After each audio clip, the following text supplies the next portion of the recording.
Alright guys, welcome to this page of the notes, and what we're going to do now is take a look at that second objective or learning target where we're going to begin to work our way through some of the operations that you can perform on radicals such as addition, subtraction, multiplication, and division. And the first one we're going to take a look at is if I'm asking you to multiply a couple of radical or nth degree radical expressions together. So let's just go ahead and jump right into this and take a look at how these work. First, of course, if you have leading coefficients or constants, you absolutely can multiply those guys together. And then when it comes to multiplication, as long as the indexes are the same, right?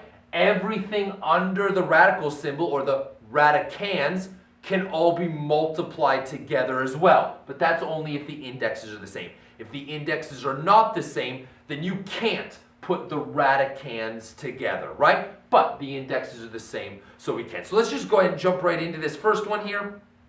Here we go. I have a 5 times a 3. I can multiply those leading coefficients together. I get 15. Then I'm going to have the cubed root, and we're going to go ahead and multiply the radicands together. Minus 12 times 18. Again, you just use a calculator, you get negative 216. Then, base of a and a base of a, which means I add the exponents because I'm multiplying. A to the first, a to the second means I have an a to the third. Base of b, the bases are the same. I'm multiplying, so we add the exponents. 4 plus 2 would be 6, b to the sixth. Now, we need to go ahead and simplify this. Well, can I take a cubed root, or is negative 216 a perfect cube? Well, let's find out. If I do a negative 2 cubed, right? Negative 2 cubed, turns out that's a negative 8. Well, I need a negative 216. That ain't going to cut it. What about a negative 3?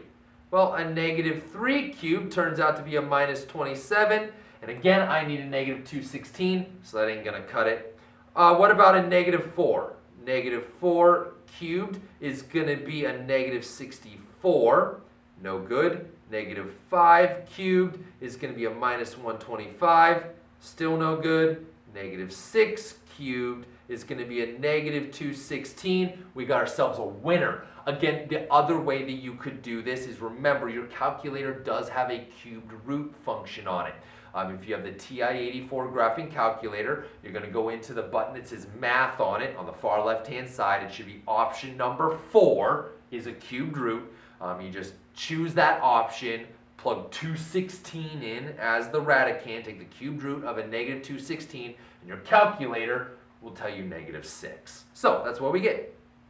15 times a negative 6, right? Negative 6 is the cubed root of a negative 216. Power and the index are the same, so I'm left with an a. 6 is divisible by 3. It's going to be a 2. I don't need any absolute value. Odd power, even power, even power. The only time I need absolute value is if I go from even to odd, so that's good. 15 times a negative 6 is minus 90ab squared, and that is as much as you can simplify. Let's go ahead and try another one. Once again, I can multiply the leading coefficients. 2 times 3 is going to be a 6. The indexes are the same, so I can multiply all this stuff together. I'm going to have a fourth root. 8 times 2 is 16. X's are same bases, add the exponents. 5 and 3 is 8, so that's going to be x to the 8th. Y and y, same base, add the exponents. 2 and 2 is going to be 4, that's a y to the 4th. Now we simplify. Fourth root of 16, absolutely. 2 to the 4th power is 16, so that means the fourth root of 16 would be a 2. Again, your calculator will do that. Go into the math on the TI-84, go into the math function. Should be the 5th option down, I think. Will allow you to choose the index. So you make the index 4, take the fourth root of 16, your calculator will tell you 2. 8 is divisible by 4, it's a 2, so that's going to be an x squared. I don't need absolute value, even, we're good. Y to the 4th, ooh, those completely cancel out. I'm left with a y to the 1st. However, even, odd, make sure you put it in absolute value. 6 times 2 is 12. X squared, absolute value of y, and that is as simplified as it gets. One more, here we go. 2 times 4 is going to be an 8. Index is 2, index is 2. I can put these guys together, so I'm going to have the square root. 8 times 2 is 16. C to the third, C to the fourth is going to be C to the third and C to the first will be C to the fourth. D to the fifth, D to the third, D to the eighth. Nope. Yes. And here we go. You're asked to take the square root of 16, which is a 4. 4 is divisible by 2. You get a 2c squared. I don't need absolute value because it was even. It stayed even. 8 divided by 2 is a 4. I don't need absolute value because it was even and it stayed even. And 8 times 4 is 32.